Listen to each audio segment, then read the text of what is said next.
सैया पोलो को सुता के रोटी थोड़ी को बेलेला डीजे संतोष थोड़ी को बेलेला सैया पोलो को सुता के रोटी थोड़ी को बेलेला सैया पोलो को सुता के रोटी थोड़ी को बेलेला सैया पोलो को सुता के रोटी थोड़ी को बेलेला कोई से बताई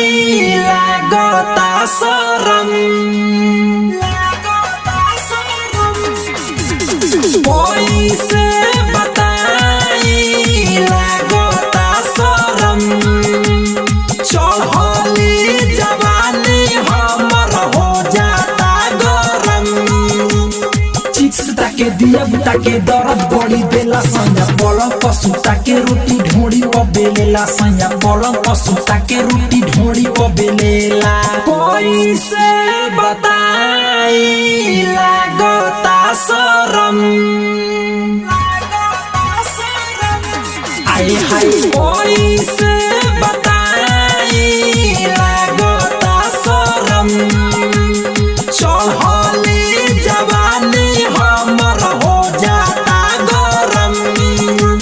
चिप्स ताके दिया बुता के दर्द बड़ी देला सैया पलंग पर सुता के रोटी ढोड़ी पर बेलेला सैया पलंग पर सुता के रोटी ढोड़ी पर बेलेला ताना स्टूडियो दिल्ली सैया पलंग पर सुता के रोटी ढोड़ी पर बेलेला रिकॉर्डिंग पर तराना म्यूजिक थोड़ी को बेलेला सैया पलंग पर सुता के रोटी ढोड़ी पर बेलेला सैया पलंग पर सुता के रोटी ढोड़ी पर बेलेला केतना कहियो पर हम लीला डाली के पानी लहंगा को दे लगीला आए हाय केतना कहियो पर हम लीला डाली के पानी लहंगा को दे लगीला डरे न कुछ ओकरा से बोली रोटी फुलावता खोली मोर चोली बात में हमके फंसा के राइचिया को देला सैया पलंग पर सुता के रोटी ढोड़ी पर बेलेला सैया पलंग पर सुता के रोटी ढोड़ी पर बेलेला डीजे संतोष सैया पलंग पर सुता के रोटी ढोड़ी पर बेलेला सैया पलंग पर सुता के रोटी ढोड़ी पर बेलेला जखमी जयराम से रही परेशान हो ढोड़ी पयाटा कर देता जियान हो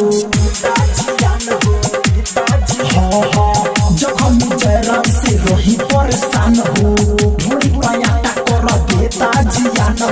परदीप प्रेमी मुरारी अनमोल